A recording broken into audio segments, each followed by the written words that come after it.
अरे मजे को डोला नहीं कार आला मनमनता कर घमंड तोड़ना लोरिक संजोग से अब की बार लोरिक पत्थर पर मन बिरहा भी बा हमें विश्वास बा कि सांसद महोदय आप के क्षेत्रों बा बड़ा मजा आई अब की बेरी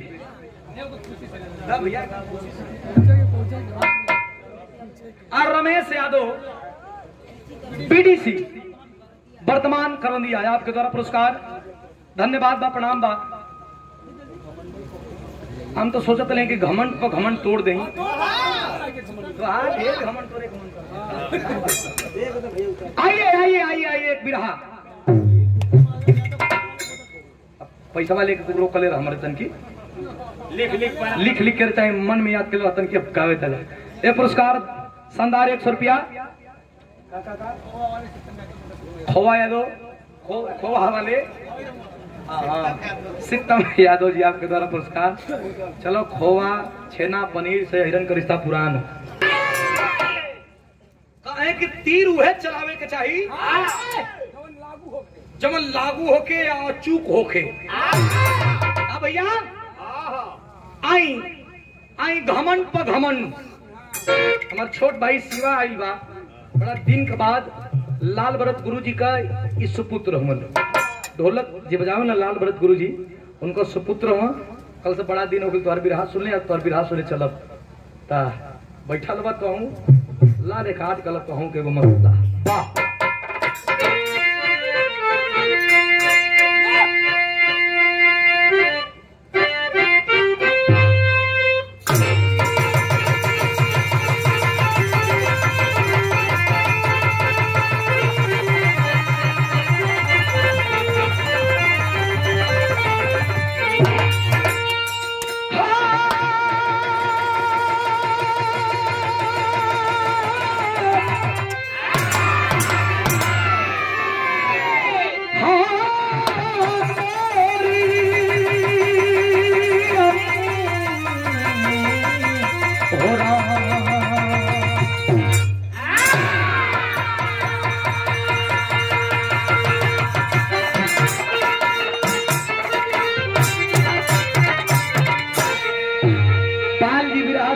बनी हमारा अजीज मित्र बानी और लोगन का मन ला एगो बिरहा ए घड़ी बड़ा हमार कसौटी पर चलल बा वो बिरहा का कई लोग मांग करे सके भैया अगर गा देबा एगो उमरिया 17 साल का तो ही तो हो ही गई लेकिन हई मांग लोग बैठल बा तो तनकी सा मास्टर भूमिका में 4 लाइन भाव बा लोगन का फरमाइश भी पूरा कर देते हैं एकरा में कुल रस भी दे देते बा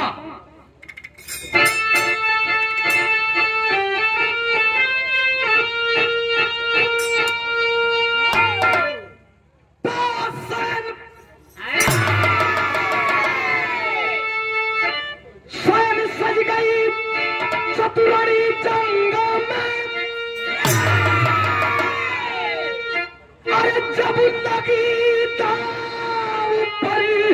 हस्तिनापुर की हस्ती अरे सो गए दौड़ सैया पर दादा भीषण अरे डूबने भी लगी और बीच कश्ती दौड़ का है बंधन हो गया अरे सेनापति कल करे बना कौरवों का है चिंता भरी दिल में केसों के भारी हुए मगन हर्षी बढ़ा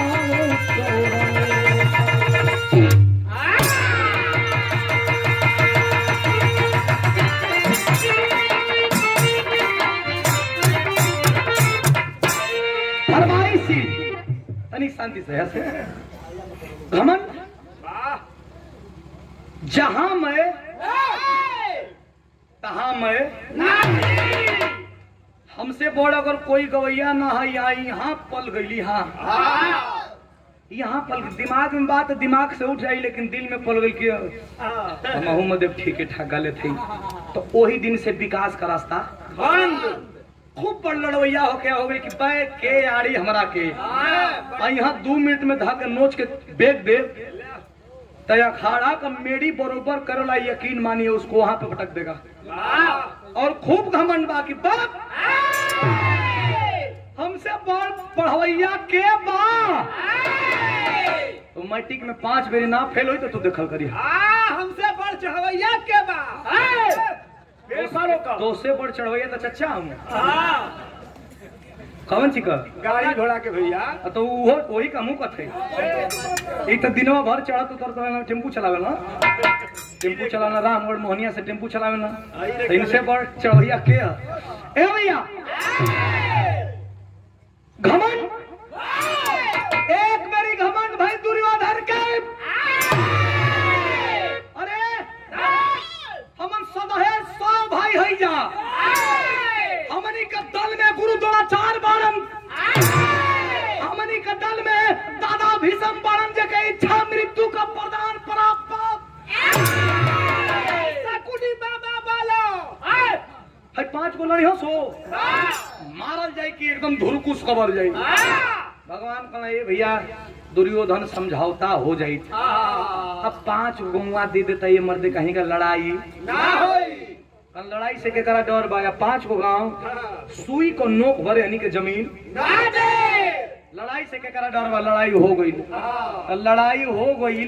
तो ओकरा में सब मरात चल गई, गुरु द्रोणाचार्य भी मारल गइलन। संसद जी जब गुरु द्रोणाचार्य मारल गइलन तो जे सूत पूत जेके शूद्र मानल गई, शूद्र लोग दुनिया शूद्र कहल, सूत पूत करण के जब सेनापति नियुक्त कल गई, शूद्र का आज बड़ा हिनाई है आदमी कह दिल आजे सेना वो घरी, आज जब नियुक्त कल गई तो सूत पूत करण का हाथ में एक अमोघ शक्ति रहल, जेकरा ऊपर चलाई ओकर जान बाची आई खोजत रहे अर्जुन के, इतना पंच परमेश्वर बिरहा सुने वाला बैठल हुआ, बड़े बड़े कलाकारन के सुनले हुआ,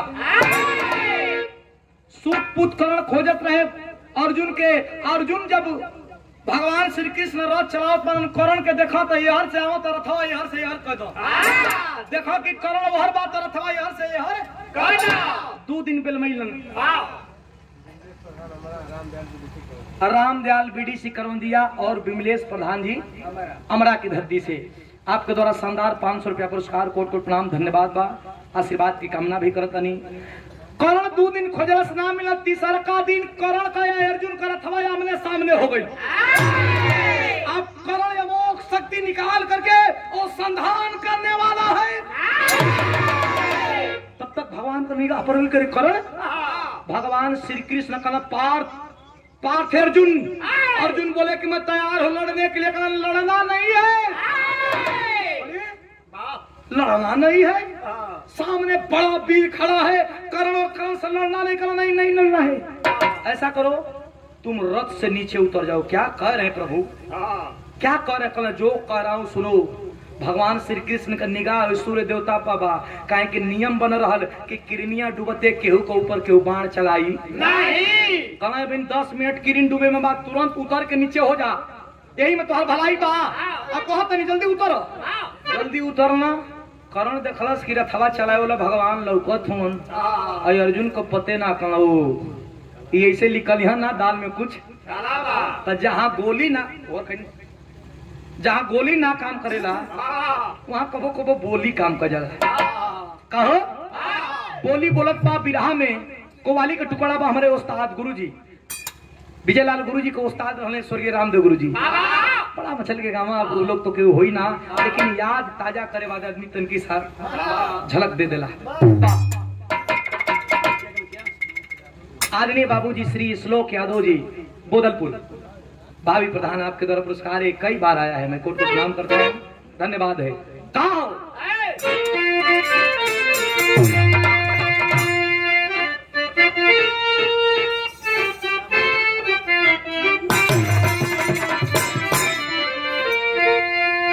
गा के चल गईले,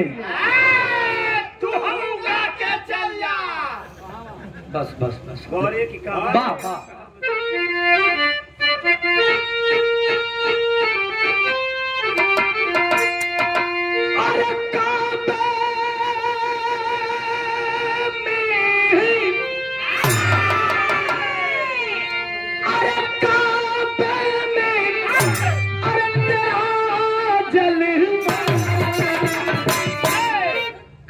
खुशी में